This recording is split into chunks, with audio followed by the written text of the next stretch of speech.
Welcome back, God-fearing men. It's good to have you. I'm glad you come back for this. I think this is a very, very important topic for us as believers, as men today, who are leading our homes well, hopefully, so that we are qualified to lead and father our cities well, and one day to rule and reign again in the kingdom with him when he returns. I'm looking forward to that.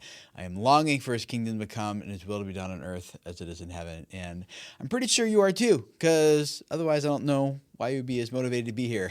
So today what I want to talk about is so a couple questions. I think it's important that we discuss with our wives on a regular basis as we are training and preparing for more responsibility to come in the kingdom one day. My wife and I have date nights every Monday night. Typically, we'll shuffle it around if we need to, but on most Monday nights, we're going to be out on date night. And it's nothing fancy. We're not going overboard doing like some big extravagant things. We keep it pretty simple. It's mostly just a time to get away from the house, to get away from the kids, to have some quiet time alone together where we can just connect. We can catch up on what's happening in each other's worlds, what we've been thinking about lately, processing lately, learning lately. And it's pretty simple. The weather's nice. We're going to go out to the park and go for a walk. Lately, right now, it's winter, so we're spending more time inside of restaurants. But the goal is just to connect, catch up, and talk. And occasionally, I will bring up in those conversations, whether it's in our date night or, and I've talked about this in a previous episode, we bring this question up with our kids when we do our weekly check-ins with them, is my wife and I just ask them, like, what do you need from us? What do you need from me? And I ask her that same question, what do you need from me? I started asking this question back when I owned my business, before I sold it a few years ago. And with our employees, whenever I do one-on-ones with them, I would always end our conversation with, what do you need from me? And I just found that question brought up a lot of things that we otherwise wouldn't have discussed. It surfaced a lot of like emotions or concerns or issues or struggles otherwise would have just remained hidden. I wouldn't have been able to address. I wouldn't have been able to show up better for them. And so it just helped me and see where I can improve and grow. And I find that question does the same thing in our marriage. I think anyone who's aspiring towards this noble task of eldership, as we've talked about many times from 1 Timothy 3:1, I don't want to just develop these qualities in my work, but I want them to also shape my family and my marriage and our relationships. Paul's qualifications in 1 Timothy 3, I think, are very clear that becoming a godly, God-fearing man, becoming a leader, starts in our home, not with theological knowledge, not with some sort of public influence or whatever, but it starts in my home. Verses 3 through 5 in 1 Timothy 3 say, he must manage his own household well, with all dignity, keeping his children submissive, for if someone does not know how to manage his own household, how will he take care of God's church? And in other words, how will he take care of the greater community of believers, other people's families, younger families who are coming up? Our home is the proving ground. It's the training ground. This is where we develop the skills that will then qualify us to help others in their growth journeys and their families, and one day in the kingdom. So I need to manage my own home well before I can lead in our community, before I can lead my wife. My wife is like where it starts with our family, and so I need to start there. And my wife sees this development in me at home more than anyone else. She's the one who's seeing me do the bedtime routine with the kids. She's watching how I handle our family when money is tight. She's the one who hears the tone that I use with our family when I don't think anyone's listening, right? She has a front row seat to the man I actually am, not just the man I'm trying to become, but who I actually am currently. I think it's easy for me to think more highly of myself than I ought, to think like, oh, these things aren't a big deal. Oh, this isn't affecting anyone that much. But she can pinpoint those things and say, no, Tim, these things are affecting me, they're affecting our family, and they're affecting you more than you think they are. So if I'm serious about pursuing this noble task, I need her to let me know what she sees. She can help me train for leadership in our home like no one else No one else can. So whether I'm leading with wisdom, whether I'm resolving conflict with grace, whether I'm disciplining our children consistently, if I'm serving without resentment, if I'm growing in the character, like no one else that I want to have, no one else is seeing that more than my wife. She knows. So I think it's a good idea for me to ask her, what does she see? And so we've been doing this question, what do you need from me? But I want to add two more to it because she can help me grow in more areas in her home than anyone else. And I hope these three questions are simple enough that on our date nights, we can just have something as a kind of like a starter for all of our discussions. But they're honest enough that if I can risk this kind of vulnerability, that she can help shape me and train me and help me become the man and the father and the husband she wants me to be, that she wants our home to become. And I don't think it's going to be easy to hear these things from my wife, but I think she can identify these struggles probably better than I can. So question number one, which we've already talked about, is what do you need from me? This is like the leadership gap question. This is where her answer will reveal where I'm absent, where I've dropped something, where she's carrying weight that I could partner with her and carry alongside of her, share with her. Sometimes it's like a spiritual initiative. Sometimes there's more like just like emotional presence. For me, I worked a lot over the past several years on deepening my ability to be empathetic, to show empathy in different situations. So sometimes it's just like, Tim, you said you were going to do this 3 weeks ago and you still haven't done it, right? And so it's like, what do you need from me? And I don't know the answer to that question until I ask. Often she's been thinking about it for a while, like, hey, I wish he would do this. I want this. And it's not to say like she's going to give me everything up front and it's going to be this insurmountable list, although maybe the first couple times you ask this question, you might get more than you expected or wanted to get. So maybe you can prompt her a little bit. Not that she's AI, but you get the idea. You can like set her up and say, hey, be gentle on me. I want to try something new. Can we just try like one thing? Like what one thing you might need from me or something? I think she wants me to grow. I think she's rooting for me. I think she wants to be in my corner, helping me to become the man and the husband and the father that she needs me to be. And so I think if that's my desire too, she's in a better position to help me with that than anyone else. She sees what I'm probably blind to, the things I make excuses for, the things I think, oh, that's not that big of a deal. She sees those things, and hopefully I come to those conversations with the humility to say, no, you're right, wife. You can see these things better than I can. And if there's like a place where we disagree, then we can talk through those things. But by default, I'm coming at it like she can see things I don't see. Let me submit to that. Let me wrestle with those things. So number one question, what do you need from me? Second question, and this is one I want to start asking on our next date night. The first question, what do you need from me? That's the leadership gap question.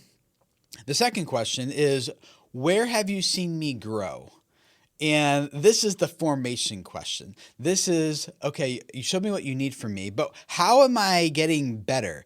Like, what type of character do you see being developed in me? That's like, not that I'm trying to come up with like a yardstick of like, this is how I want to measure it, but my wife's been watching. She knows if I've been growing. She's been seeing this in me. She's noticed how I'm handling our conflicts differently than maybe I did a year ago. She remembers that night when she was struggling, and I finally, for the first time, noticed that and showed up with empathy in that situation. Like, she remembers those. She sees those types of growths.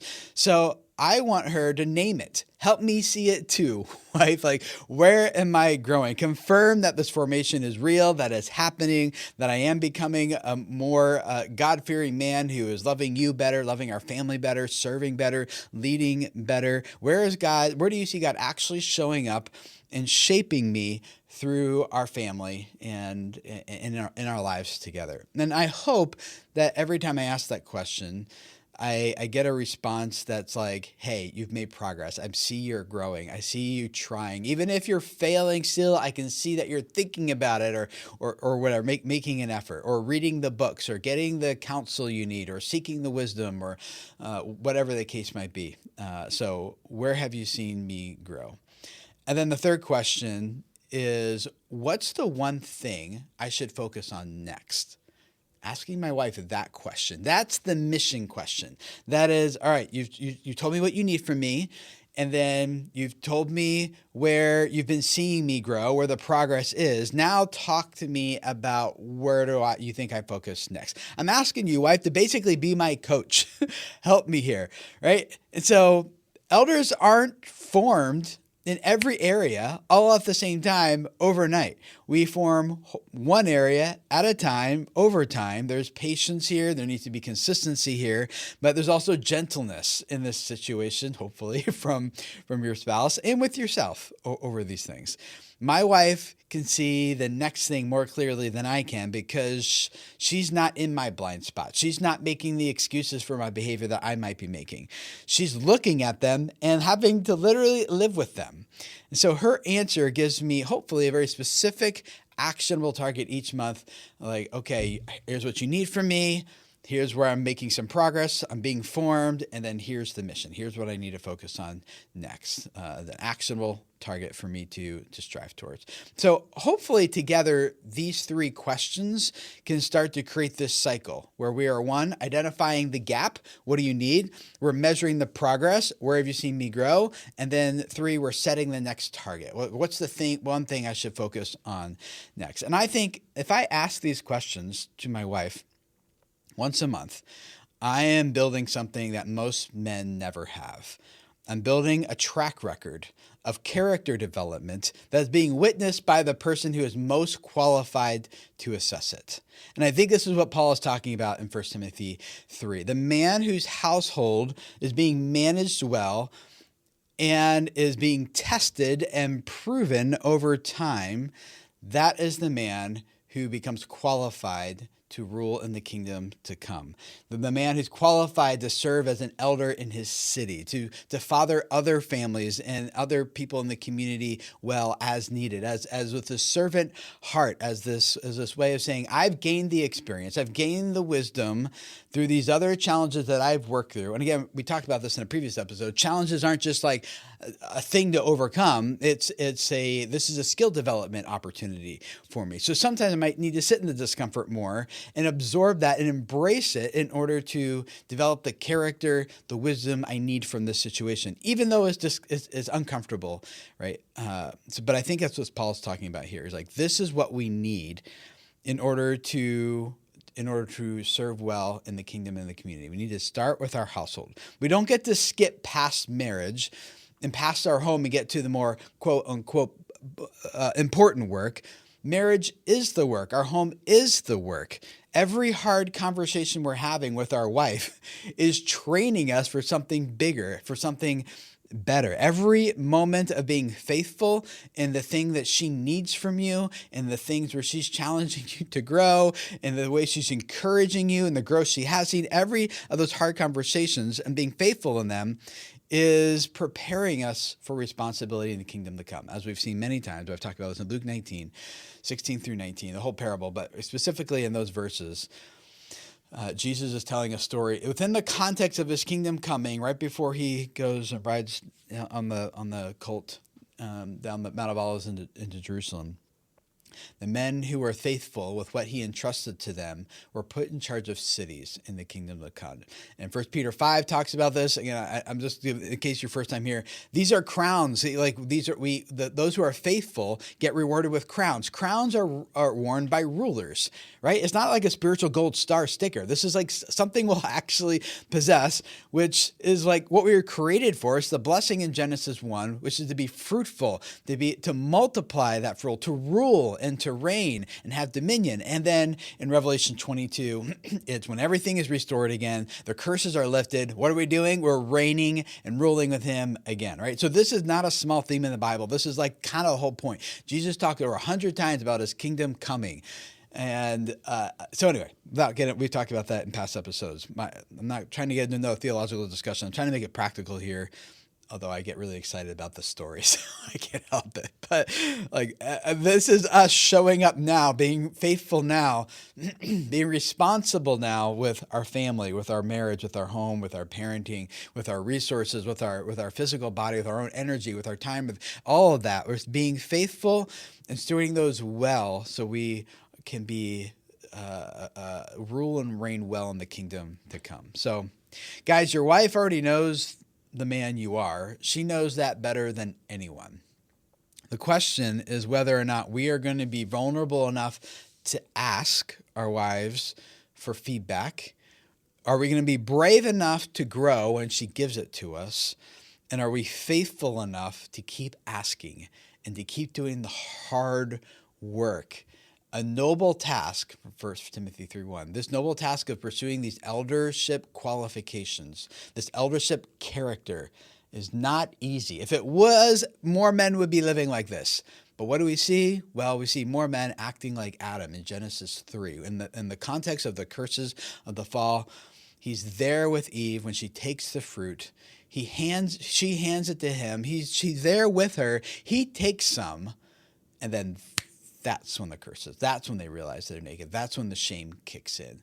It's because he's being passive. He's like, he knows. God told him specifically not to eat this stuff. He's watching her like this proverbial guinea pig and like, oh, she ate it. She's fine. Like, she didn't die. Let me take it. But then that's when God holds the man responsible and accountable here. When he goes searching for them, who does he go searching for? In the cool evening breezes, he's calling out to the man, where are you? Not because God doesn't know. He's like, I'm so confused. Where are you? Like, okay, you win. We're playing hide and seek and I can't find you. It's not like that. He's still pursuing us in his gentleness, in the cool evening breezes. He's calling out to us. He wants us to draw near to him. He's like, where are you? I want to be with you. I'm looking for you. And the man's like, I was naked because who told you were naked, right? So he's holding the man responsible. He's coming after the man. The man blames the serpent, or blames Eve. Eve blames the serpent. It's like, so what do we see? I just see the propensity for men today is to be passive. It's to shift blame. It's to avoid responsibility. And what does God want from us? Even in Genesis 3, we see he wants the man to take responsibility. He wants him to step up and protect his wife and to say, no, don't eat that. Right? Like, not see if she'll just die and then be like, okay, maybe it'll be fine. I'll try it too now, right? And so what's part of the curse? Well, Genesis 3 goes on. Now part of the curse is she says to the woman, it's like, your desire will be to control your husband, but he will rule over you.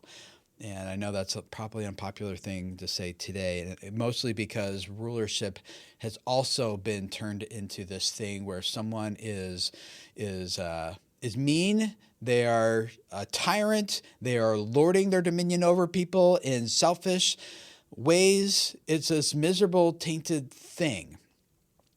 But when it says he will rule over you, I think it's the way very similar to how the Lord rules over us. It's with, I'm seeking you out. I'm calling to you, and I want this intimacy with you. It's not a slave driver whiplashing thing. Jesus came as a humble servant.